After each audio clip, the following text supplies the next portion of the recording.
caros, bom dia, bem-vindos aqui de volta ao nosso canal. A gente hoje vai encerrar essa fase da América pré-colombiana, para na próxima aula a gente já começar a falar da questão da conquista da América Hispânica e colonização da América Hispânica, correto? Na última aula falamos basicamente da chegada desses habitantes, dos estudos que são feitos a respeito na antropologia sobre a habitação do continente americano. E hoje a gente vai falar dos três principais grupos sociais que se estabeleceram dentro dessa região da América Central e América do Sul, que são os maias, os astecas e os incas. Os maias se estabeleceram, começaram a se desenvolver por volta do ano de 1000 a.C. e por volta do ano de 900, 800 a.C., eles já dominavam boa parte da região ali ao sul do México até o que hoje seria a região de Honduras. Então eles se estabelecem nessa região, na província de Yucatán, Guatemala, Honduras, Nicarágua e Costa Rica. Logo depois que eles se estabelecem dentro dessa região, eles começam a expandir uma rede de comércio baseada em troca e comercialização de produtos principalmente de origem artesanal. Então eles faziam esses produtos, comercializavam, vendiam, mas vendiam também produtos agrícolas. Tinha um excedente de produção que permitia a eles comercializar não só com os nativos ali da região mais central, da região onde hoje é o atual México, como também existem indícios de que os maias estabeleciam relações comerciais com os povos Quichua na América do Sul. Os povos Quichua seriam aqueles povos que deram origem aos Incas depois de um processo de dominação dos diversos povoados e tal. Então havia essa circulação dos maias por boa parte de toda a América Latina. Entre os maias a gente consegue perceber uma expansão dos valores relacionados à sociedade mais urbana, uma expansão da urbanização. A construção de cidades destinadas à habitação da elite dentro desse grupo, principalmente dos governantes, guerreiros e sacerdotes que habitavam essas cidades. As construções dentro dessas cidades eram construções piramidais, como aquelas que a gente viu dos Olmecas na nossa última aula, mas eram várias construções, essas piramidais lado a lado, que permitia então uma vida mais urbanizada, uma vida mais citadina dentro dessa região. Eles também adotaram novas técnicas agrícolas de cultivo de produtos que permitiu a eles a desenvolver ainda mais a sua agricultura e ao desenvolver essa agricultura permitia a eles a produção de um excedente e a comercialização desse excedente. E dentro dessas técnicas de agricultura está o desenvolvimento de um calendário baseado aí na observação lunar e solar, para que eles pudessem entender esse tempo, entender e organizar esse tempo e melhorar então a sua produção de acordo com as diversas épocas do ano. Isso foi uma das técnicas que permitiu eles a aprimorarem aí a sua produção e aumentarem a sua produção. Os maias também apresentavam organizações políticas e hierárquicas um pouco mais complexas do que as dos Olmecas. Havia a ideia de um líder, como se fosse um rei, um monarca, chamado de Alac Uinic. Ele era um líder responsável por organizar a política interna dos maias e também a política externa. É importante que se diga que os maias não eram um império. Você tinha ali essa estrutura de poder, esse centro, essa sociedade mais central, mais urbanizada, onde estava nessa cidade a elite desse grupo, mas ao redor dessa cidade existiam diversos povoados que compunham com um todo o governo, o povo maia, correto? Então a gente está falando de um povo, você tem essa liderança principal, mas é um povo que se organiza nessas diversas aldeias, nesses diversos povoados. Esse cargo de líder ele era hereditário, ele era familiar, ele passava de pai para filho e ele é patriarcal, no sentido de que é o homem mais velho que assumia a condição de líder dentro dessa família aí, que é dentro dessas dinastias mais. A sociedade era dividida entre pessoas comuns e privilegiados. Os privilegiados eram os governantes, guerreiros e sacerdotes que habitavam essa região mais central. Como eu disse para vocês, os maias nunca formaram um império, é bem diferente do que a gente vai perceber, por exemplo, com os incas e com os astecas, onde há essa noção de império sendo formado. Os maias eram compostos por diversos povoados, e alguns historiadores falam inclusive de serem compostos por diversas cidades-estado independentes, que tinham o direito de definir sua organização política, social e hierárquica, mas estavam, de alguma forma, ligados a esse líder central, esse líder principal, esse indivíduo que a gente chamou aqui de Alak Uinique. Essas cidades-estado, então, elas tinham essa organização independente. É mais ou menos aquilo que a gente falou quando estudávamos no mundo helênico. Só que aqui a gente não tinha uma estrutura política que marcava cada cidade como se tinha nas Hélades. Aqui é uma questão de organização mesmo, de organização independente por parte dessas aldeias e desses povoados, mas acabam estando ligadas por essa ancestralidade comum, por essa cultura comum que existia. A maior parte da população ela vivia na área rural e se dedicava à agricultura.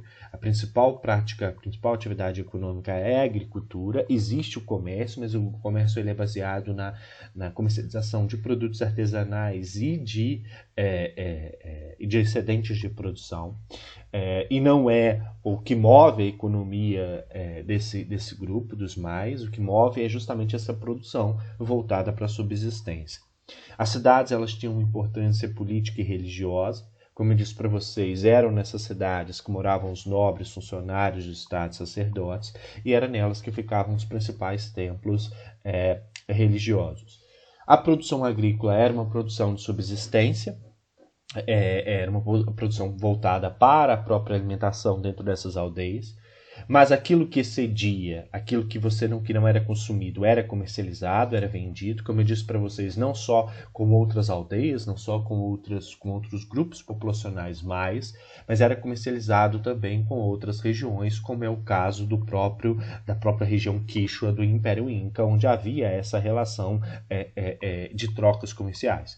E parte da produção também era usada para pagar tributos a esse chefe principal, essa liderança principal, a esse centro irradiador de poder.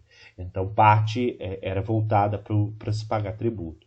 O milho era o principal produto e em alguns casos, era utilizado, inclusive, como moeda de troca. Era utilizado como dinheiro. Era o milho e o cacau. Eram as duas moedas utilizadas aí entre essas tribos iniciais. Porque não se houve criação de uma moeda do ponto de vista da abstração de uma moeda em si para circulação, mas utilizava-se aquilo que era consumido por todas as tribos, que era utilizado para poder alimentar os indivíduos. O milho e o cacau tinham essa função.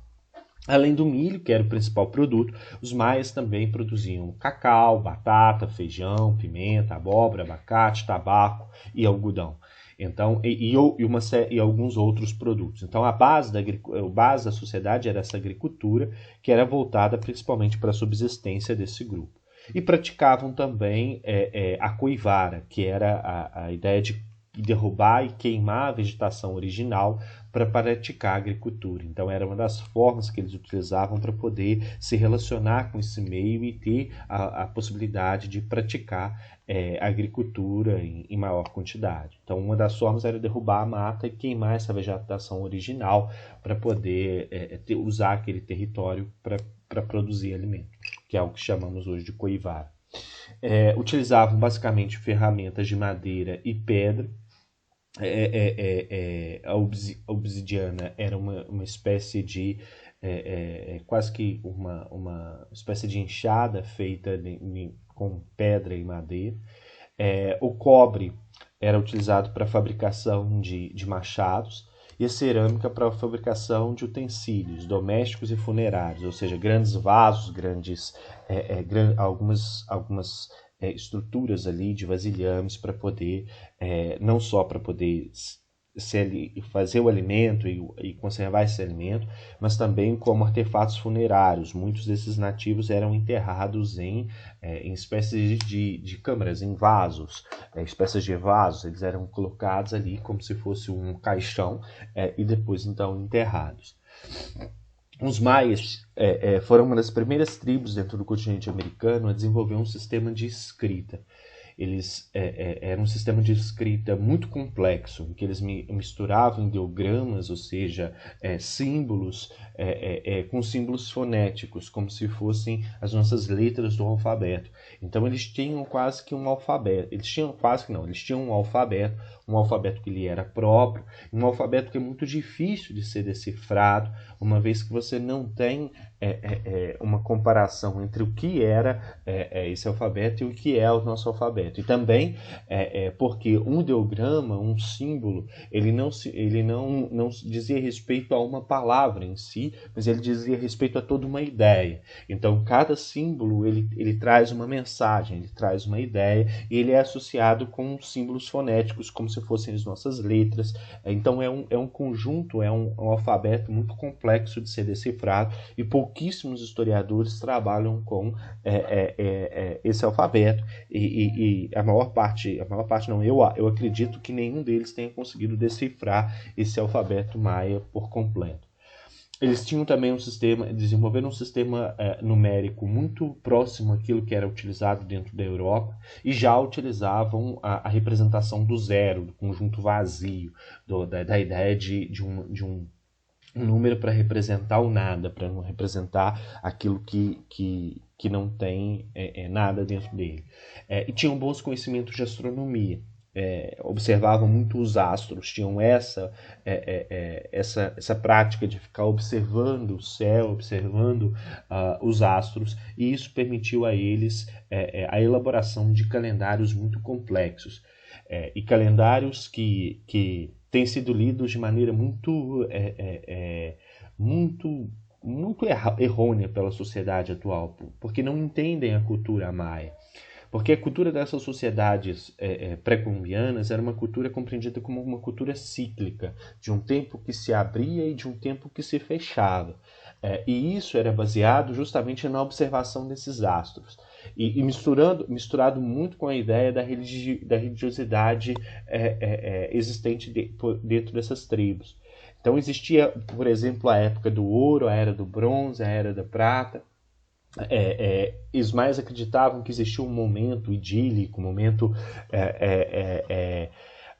de um passado um pouco longínquo dessa sociedade, em que os deuses viviam junto com os homens.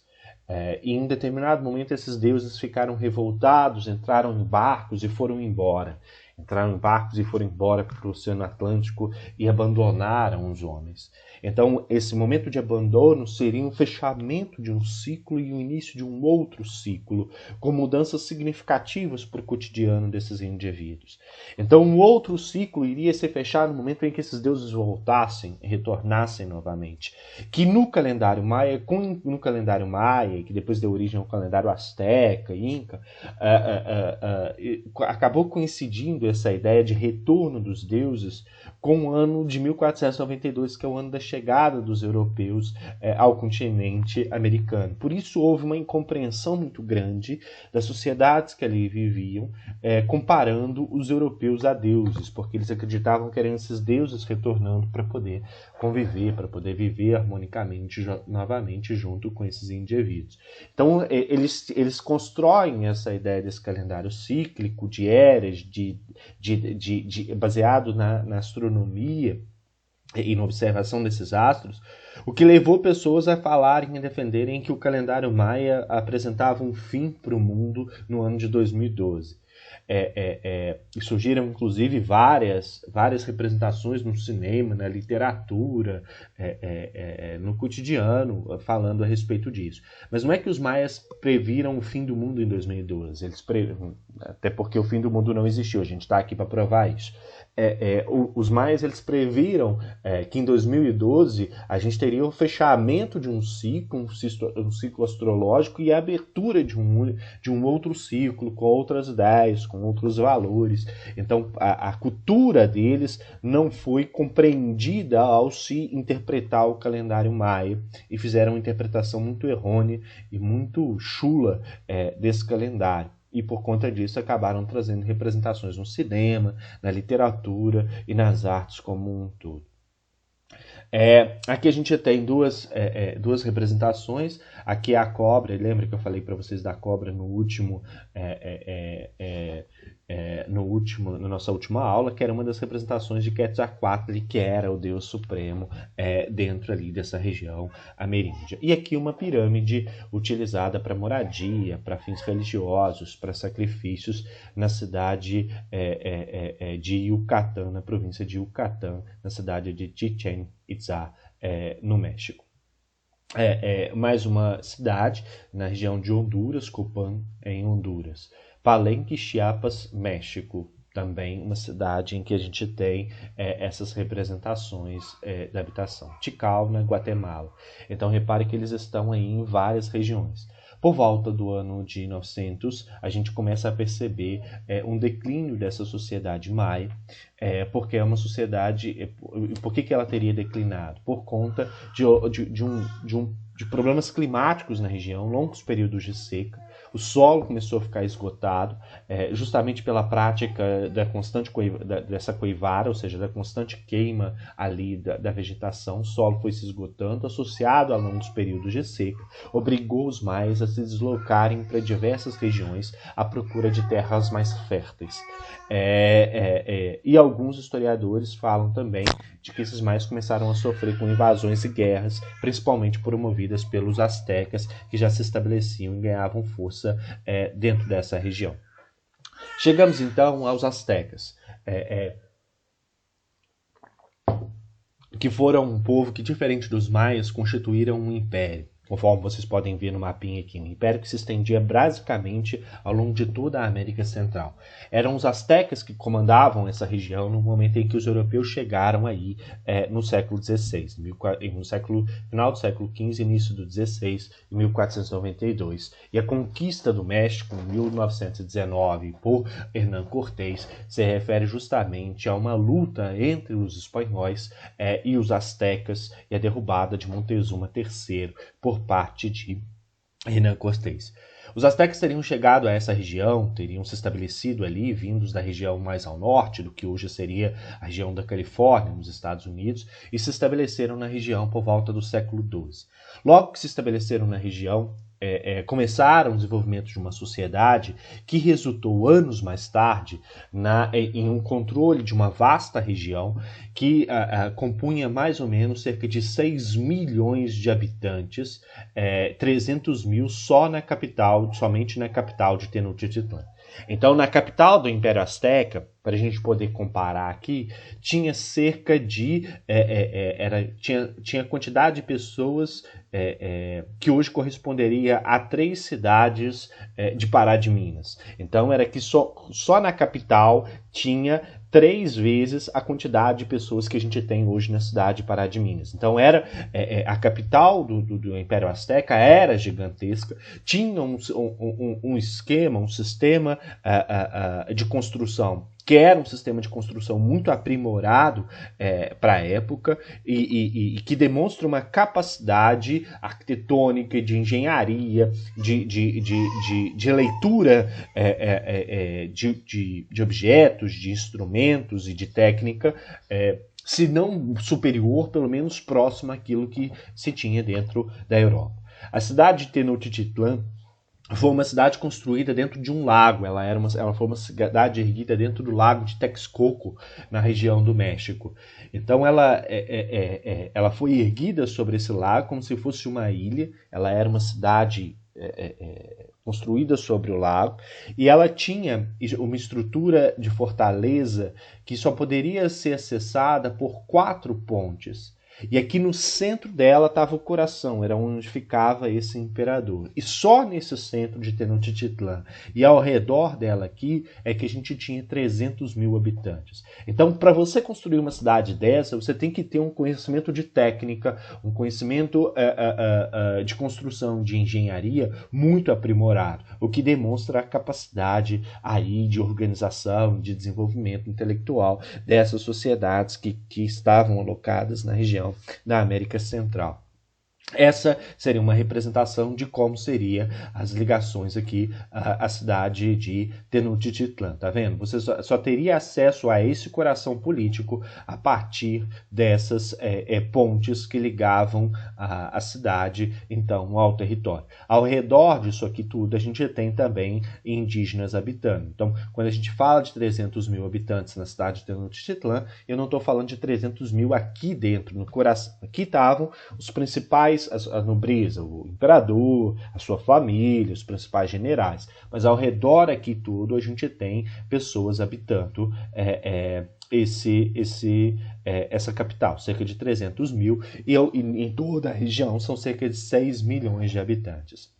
O Império ele tinha um caráter militar, ele subordinava outras regiões e era liderado por um imperador, por um rei, por um monarca, um rei monarca não, mas por um imperador porque domina grande região, que era chamado entre os nativos, os astecas também eram chamados de mexicas, tá? Quando vocês virem esse termo mexica, também se refere aos astecas. O líder dos mexicas, dos astecas, era chamado de Huey Tlatoani, o grande orador. Era ele que comandava o exército, exercia justiça e tinha também influência religiosa, decidia as questões religiosas daquela sociedade.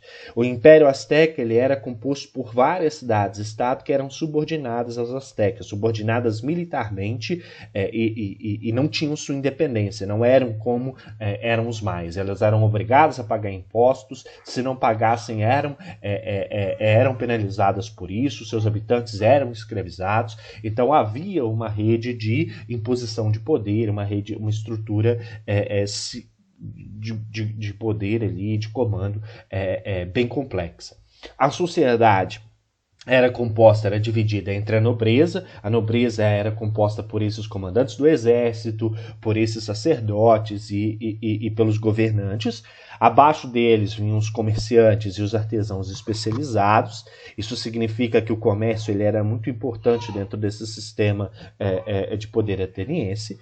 Abaixo desses estavam os camponeses livres, depois os escravos. Os escravos eram, em sua maioria, condenados de guerra, condenados por algum crime que haviam cometido, escravos por nascimento, abaixo dos escravos estavam os prisioneiros de guerra. Ah, professor, mas o prisioneiro de guerra não vira escravo? Sim, o prisioneiro de guerra vira escravo. Só que alguns prisioneiros de guerra não viram escravos, alguns prisioneiros de guerra são devorados, são comidos.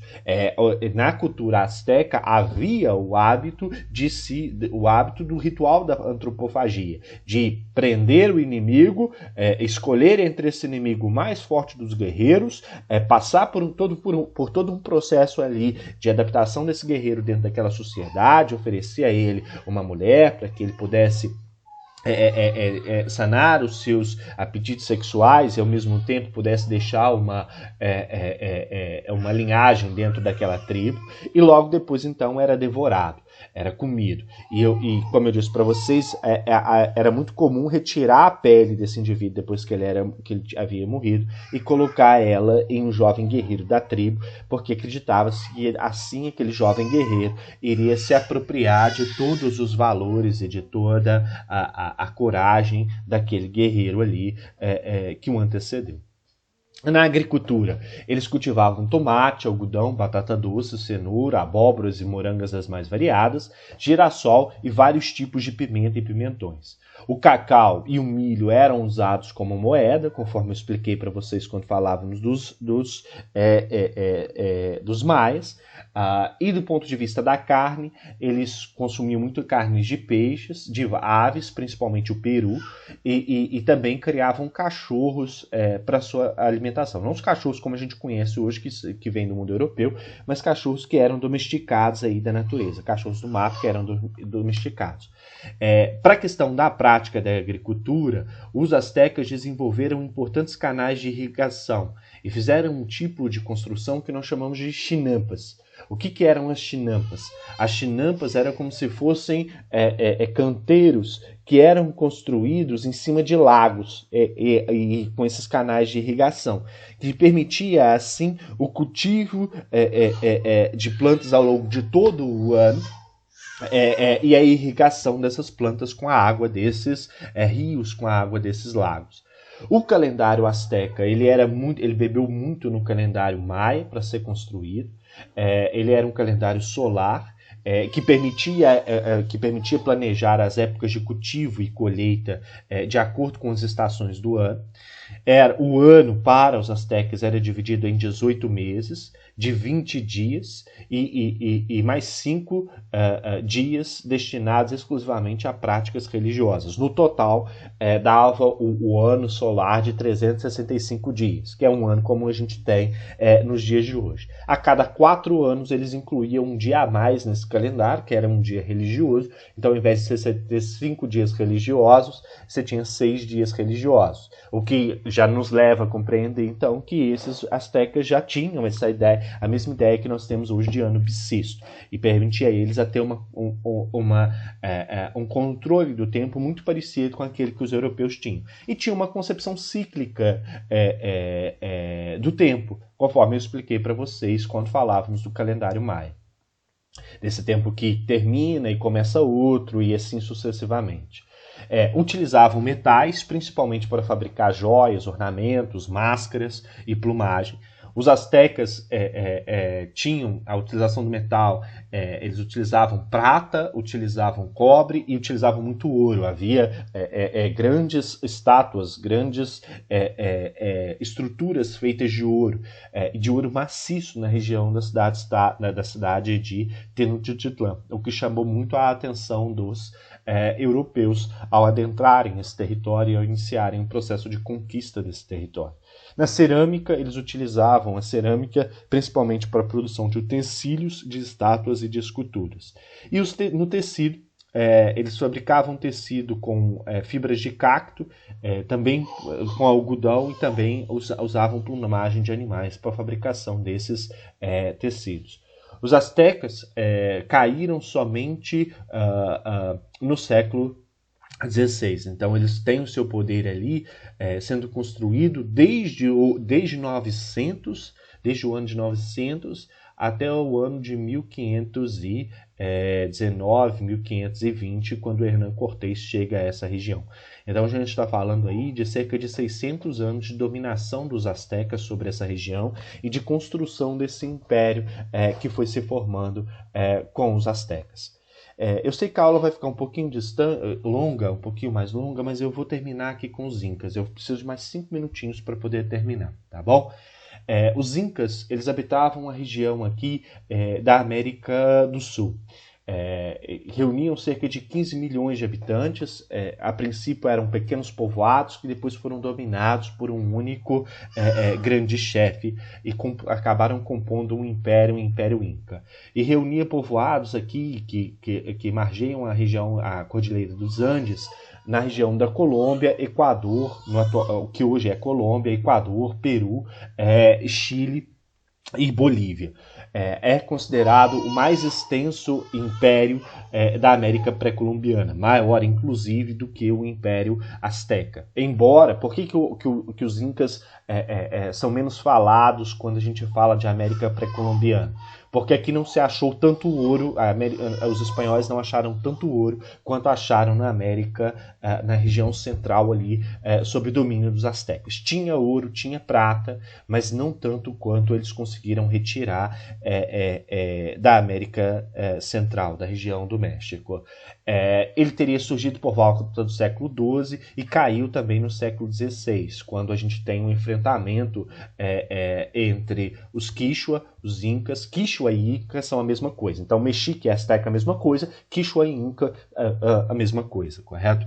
São sinônimos. Quando o Francisco Pizarro chega a essa região no século XVI, no mesmo movimento de conquista e dominação que o Hernán Cortés, ele consegue então dominar todo o Império Quichua, o Império Inca. O sistema de poder ele era teocrático, um único líder mandava em toda essa região, ele era chamado de Sapa Inca, era como se fosse o título de imperador. Então o Sapa Inca ele tinha poder sobre todo esse território. Ele era considerado pela população, pelos diversos povoados, como descendente direto do Sol, então ele era visto como um deus. E, portanto, não poderia ser questionado. Ele tinha o poder de legislar e de comandar o exército dentro dessa região. Então, era ele que fazia as leis e julgava as pessoas e, ao mesmo tempo, comandava o exército. Ele tinha uma esposa oficial, a Coia. Essa esposa oficial dele era escolhida entre as suas irmãs, ainda durante a sua infância. Os pais escolhiam uma das irmãs para ser sua esposa oficial e ele poderia ter tantas esposas quanto ele quisesse. Só que os herdeiros do trono seriam dessa esposa oficial, o que fazia com que esse trono ficasse sempre na mesma família. Então, o Sapa Inca é esse líder. A principal atividade econômica é a agricultura. Os camponeses eles praticavam essa agricultura e sustentavam a nobreza com os frutos do seu trabalho. Eles cultivavam basicamente batata, milho, quinoa, abacate, uma série de outros alimentos. E parte da semana desses camponeses era dedicada a trabalhos para o bem público, para a construção de obras públicas, para a construção de pontes, estradas e grandes obras públicas. Então, parte eles trabalhavam nas lavouras para produzir o alimento para toda a sociedade e também para abastecer os luxos e manter os luxos dessa nobreza, e parte da semana eles se dedicavam aí aos trabalhos da sociedade como um todo. Era como se fosse um imposto que devesse ser pago. Se dividiam em pequenos povoados, chamados de Ayllu, e todos esses povoados subordinados a essa autoridade do Sapa Inca. Aqui a gente tem a famosa cidade de Machu Picchu, que foi construída aí na cidade do Peru, hoje, que foi construída pelos Incas e era um dos principais centros de poder dos Incas. O quipu era uma forma de escrita. Os Incas, diferente dos maias astecas, não tinham uma forma de escrita e de contagem muito bem específica. Então eles utilizavam essa estrutura de barbante com nós para poder fazer contagem de alimentos, contagem de pessoas. Essa forma de contar, de escrever, ela é chamada de quipu. Ela não é uma forma de escrita, mas é uma forma de organização que permitia a eles saber quanto de impostos seriam recolhidos, quanto de alimento era produzido, quantas pessoas existiam dentro do império. É uma forma complexa de numeração que principalmente as autoridades conheciam e sabiam reconhecer e ler com facilidade. Para poder praticar agricultura nesse território, que era um território de um relevo muito acidentado na Cordilheira dos Andes, eles desenvolveram um sistema de terraços para evitar, assim, que a chuva levasse toda a produção que tivesse sido plantada. O sistema de terraços é como se fosse um sistema de degraus. Em cada um desses degraus era plantado ali, era praticada a agricultura. Isso fazia com que se evitasse a erosão e se evitasse que a chuva e a enxurrada levasse consigo a plantação que era então desempenhada. Os Quichua, os Incas, eles acabaram conhecendo seu fim, sim, entre aspas, né? Sendo dominados pelo Francisco Pizarro no século XVI.